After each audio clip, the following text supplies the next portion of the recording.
കര കണ്ടു. ഈ കര അത്ര പോരാ, ഒരു ആവറേജ്.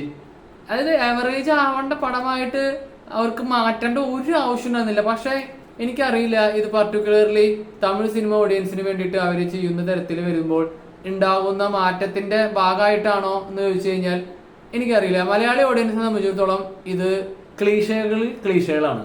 കാരണം അവർക്ക് ഈ പാസം കാണിച്ചാൽ അത് ഏതെങ്കിലും തരത്തിൽ പാസം, അച്ഛൻ പാസമായിരിക്കാം, മണ്ണിനോടായിരിക്കാം, ഈ പറഞ്ഞ ദാരിദ്ര്യം അല്ലെങ്കിൽ അടിച്ചമർത്തലിൽ നിന്ന് പോരാടുന്ന ഒരു അത് സംഭവം നല്ല, അത് ഭയങ്കര തീവ്രമായ കാര്യങ്ങളാണെങ്കിലും പറഞ്ഞു തന്നെ അവരിങ്ങനെ പല സിനിമകളിലൂടെ പറയുമ്പോൾ നമുക്കതൊരു ചെറിയൊരു മടുപ്പ് തോന്നുകയാണ്.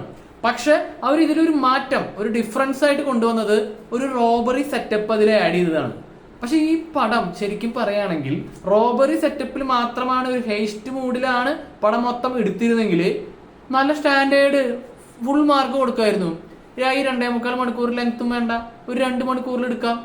ചെറിയൊരു ഡ്രാമ മതി, ഒരു മെജോറിറ്റി സമയം ഹൈസ്റ്റ് മൂവി ആയിട്ട് എടുക്കാം, കോപ്പൻ കാറ്റ് ആൻഡ് മൗസ് ഗെയിം ആയിട്ട് എടുക്കാം. ഇതൊരു ഫസ്റ്റ് ഹാഫ് വല്ലാണ്ട് സ്ലോയിലി ഇമോഷണലി ഇങ്ങനെ കൊണ്ടുപോയി സെക്കൻഡ് ഹാഫിലാണ് ഈ ഹൈസ്റ്റ് മോഡും റോബറി സംഭവം തുടങ്ങുന്നത്. അത് അത്യാവശ്യം നീറ്റായിട്ട് എടുത്തിട്ടുണ്ട്. ധനുഷ് ആണെങ്കിലും ശരി, സുരാജ് ആണെങ്കിലും ശരി, പെർഫോമൻസ് ആരും ഇതിൽ മോശമാക്കിയിട്ടില്ല, നല്ല രീതിയിൽ ചെയ്തിട്ടുണ്ട്. പക്ഷെ മമിത ബൈജു റോള് മോശമല്ല, പക്ഷെ സീൻസ് ഇല്ല, വെറുതെ കാശിത പോലെയായി. ജി വി പ്രകാശ് കുമാറിന്റെ മ്യൂസിക് ആണ് ഇതിലൊരു ചെറിയൊരു സ്ട്രെങ്ത് എങ്കിലും കൊടുത്തത്. അത്യാവശ്യം ബോറടിക്കുന്ന സന്ദർഭങ്ങളിൽ ഇങ്ങനെയുള്ള മ്യൂസിക് വരുമ്പോൾ ഒരു അനക്കം വന്നു. ഞാൻ പറഞ്ഞു ധനുഷിന്റെ പെർഫോമൻസും ഓക്കെയാണ്, വലിയ അലമ്പില്ല. ആർട്ട് ഡയറക്ഷനും ലൊക്കേഷൻ സെറ്റപ്പും കാര്യങ്ങളൊക്കെ അത്യാവശ്യം ഒരു നല്ല രീതിയിൽ അവർ എടുത്തിട്ടുണ്ട്, മോശമല്ല. പക്ഷെ ഈ പറഞ്ഞ പോലെ നമുക്ക് ഡ്രാഗ് ആവാണ്, ലാഗ് അടിക്കുകയാണ്, നമുക്ക് ഇമോഷണൽ കണക്ഷൻ വരുന്നില്ല. നമ്മളൊരു ഇൻട്രസ്റ്റ് ആയിട്ട് ത്രില്ലായിട്ട് വരുമ്പോഴേക്കും അവരപ്പോൾ ഇമോഷണൽ കണക്ഷനും സ്ലോ മോഡിലേക്ക് പോകും. അപ്പോൾ ഒരു പേസിങ് കീപ്പ് ചെയ്യാൻ അവർക്ക് പറ്റുന്നില്ല. അതാണ് ഇതിന്റെ ഏറ്റവും വലിയ പോരായ്മ.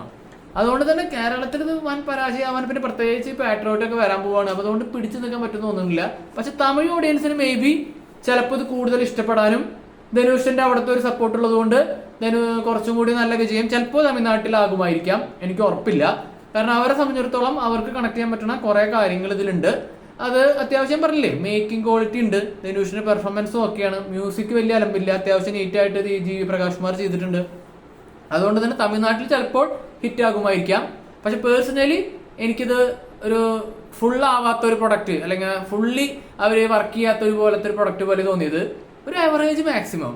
അതാണ് ഞാൻ ആദ്യമേ പറഞ്ഞത്, ഈ കര അത്ര അങ്ങോട്ട് എത്തിയില്ല, അത്ര നല്ല കരയല്ല ഈ കര എന്നാണ് എനിക്ക് തോന്നിയത്. ഇതെന്റെ മാത്രം അഭിപ്രായമാണ്. നിങ്ങൾ കണ്ടു നോക്കുക. നിങ്ങളുടെ അഭിപ്രായം എന്ത് തന്നെയായാലും എന്റെ കമന്റ് സെക്ഷനിൽ പങ്കുവയ്ക്കുക. വീഡിയോ ഇഷ്ടപ്പെട്ടെങ്കിൽ ലൈക്ക് അടിക്കുക, കമന്റ് അടിക്കുക, സബ്സ്ക്രൈബ് ചെയ്യുക.